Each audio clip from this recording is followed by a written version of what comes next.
పెద్దాపురం నియోజకవర్గంలో జరుగుతున్న అభివృద్ధి పనులపై వైసీపీ నాయకులు చేస్తున్న తాటాకు చెప్పలకు ఎవరూ భయపడరని ఎమ్మెల్యే నిమ్మకాయల చినరాజప్ప స్పష్టం చేశారు. పెద్దాపురం పట్టణంలో నిర్మిస్తున్న వృద్ధాశ్రమం పనుల విషయంలో వైసీపీ నాయకులు ఆరోపణ చేయడం సరికాదన్నారు. గత వైసీపీ ప్రభుత్వంలో ఒక్క అభివృద్ధి కూడా జరగలేదని, కానీ తమ ప్రభుత్వంలో జరుగుతున్న అభివృద్ధిని ఓర్వలేక కావాలని ఆరోపణ చేయడం తగదన్నారు. గతంలో తెలుగుదేశం ప్రభుత్వంలో ప్రారంభమైన పనులను వైసీపీ ప్రభుత్వం పట్టించుకోకుండా వదిలిపెట్టిందని విమర్శించారు. ఇప్పుడు తమ ప్రభుత్వంలో పార్టీలకు అతీతంగా ప్రజల అవసరాలు తీరుస్తున్నామని స్పష్టం చేశారు.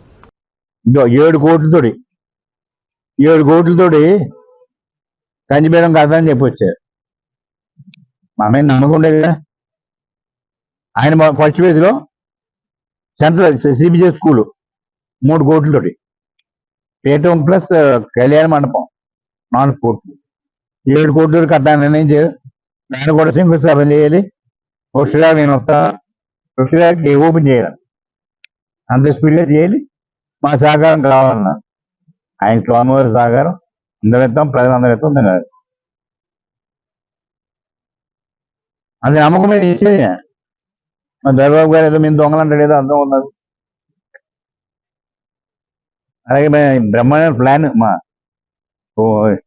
దీని ప్లాన్ కూడా బ్రహ్మాండ ప్లాన్ వేసాం. అందరూ ఉపయోగపడేలాగా బాగా చేసేలాగా అందరూ కూడా సంతోషించే విధంగా చేసాం. ఒక మోడల్ కింద ఈ రాష్ట్రానికి ఓల్డ్ ఒక మోడల్ కింద తయారు చేయాలి. అలాగే మొదట్లోనే ఏదో డిస్టర్బెన్స్ చేసి ఇది యాప్ చేస్తే ఆగిపోతానని అనుకున్నాడు ఆయన. నేను ఆగను, తప్పు చేయగానే నేను ఆగను. చాలా కామెంట్లు చేశాడు, అంటే కామెంట్ చేస్తే ఆగిపోతాడు పడిపోయి. నాకు భయపడిన పని లేదు, నాకు దేని మీద తినమైన పని లేదు. నాకు అవసరం లేదు. 45 సంవత్సరాల్లో ఇలా పని చేశాను, 40 సంవత్సరాలు పని చేయాలి. ఎక్కడ మాట అనలేదు. కానీ నిన్న మాత్రం ఉందా ఆయన దర్బాబు గారు పేదోళ్ళు భూములు లాగేసాడు, డబ్బులు తినేస్తాడండి. అంటే దీనికి దానికంటే ఇవరకు లేఅవుట్ వేసిన వాళ్ళు ఈయన పార్ట్నర్స్, ఆ పార్ట్నర్స్కి ఏదో ఉపకారం అయిపోతుందని బాధ. మేము ఒక లేఅవుట్ వేస్తే నా ఆలోచన, నేను పెద్దపురంలో చెప్పుకోండి, నేను ఒక మంచి లేఅవుట్లు వేయండి. మంచి లేఅవుట్లు వేస్తే అది పట్టణం అభివృద్ధి చెందుతుంది. పట్టణం అభివృద్ధి చెందితే భూమి వాల్యూ పెరుగుతుంది. భూమి వాల్యూ పెరిగితే చాలా మంది బయటకు వస్తారు, కాపురాలు వస్తారు. అలాగా దీనికి ముందే రోడ్డు ఉంది, ఈ రోడ్డు పని లేదు వాళ్ళకి. ఆల్రెడీ రోడ్డు 4-3 ఉన్నాయి లేఅవుట్కి. అంటే అతను అది వాళ్ళ పార్ట్నర్స్ మరి ఎలాగెళ్ళకి గొడవ ఏంటో తెలియదు. కానీ ఆ గొడవలో ఇది బయటకు పెట్టాడు, అది మరి పెట్టి మా అబ్బాయిని పెట్టాడు. మా అబ్బాయి సంబంధం అండి, వాళ్ళ రిలేటెడ్ వాళ్ళు ఎల్ఎండి రిలేషన్ చాలా మంది ఉన్నారు, చాలా మంది చేస్తున్నారు. ఎప్పుడు ఎవరి జోలికి మాకు పని లేదు. ఇప్పుడు జగనన్న లేఅవుట్లో ఆయన నియోజకవర్గంలో సైడ్ పనిచేసే కన్నవ సైట్ అన్నీ కూడా రైతు దగ్గర తక్కువ ధర కొని గవర్నమెంట్కి ఎక్కువ ధర పూచుకుని పనిచేయని సైట్స్ అన్ని కూడా ఈ రెండే పనిచేసి. ఆ సామర్లకోట కూడా గవర్నమెంట్ది, అది కూడా ఇవాళ దారి లేవు. నేను వెళ్తే నిన్న వాళ్ళందరూ అడిగితే డ్రైనేజ్ ఒకటి రోడ్డు ప్రపోజల్ పెట్టాను. అన్నాం కనుక ఈ లేఅవుట్ అంతా కూడా అభివృద్ధి చేసే బాధ్యత మేము తీసుకుంటాం. రోడ్లన్నీ కూడా చేస్తాం, డ్రైనేజ్ చేస్తాం, లైటింగ్ ఇస్తాం, మంచిగా ఇస్తాం, అన్ని మాది బాధ్యత చేత. అక్కడ కూడా జగన్ దీనికి చాలా హిస్టరీ ఉంది. 2014 ముందు చంద్రబాబు నాయుడు గారు పాదయాత్ర చేసినప్పుడు, ఆ పాదయాత్ర వచ్చినప్పుడు మేమే కూడా ఉండి చంద్రబాబు నాయుడు గారిని కోరేది ఏంటంటే మా కాపులకి ఎదురు చేయండి, కాపులందరూ కూడా మనకు వస్తారని చెప్పి బీసీలో జాతీయ అని చెప్పి మేమందరూ నాయకత్వం అయింది. నేను ముందుకెళ్ళాం.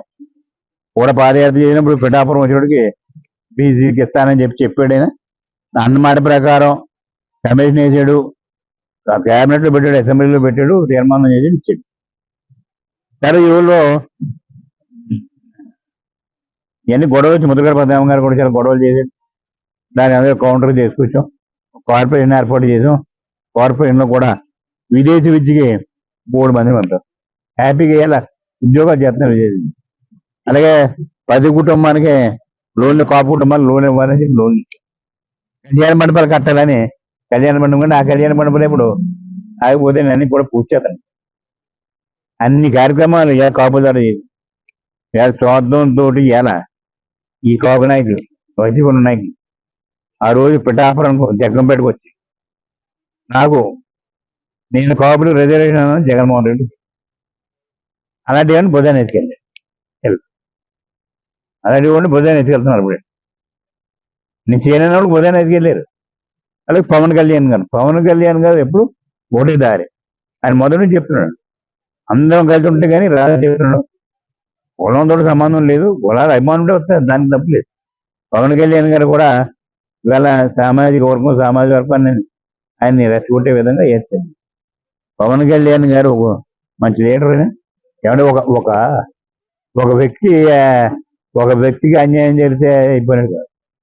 ఒక కాపులకి కావాల్సింది రిజర్వేషన్ అడిగాం, అవన్నీ కూడా ప్రాసెస్ అన్నీ చూసినవి కాదు.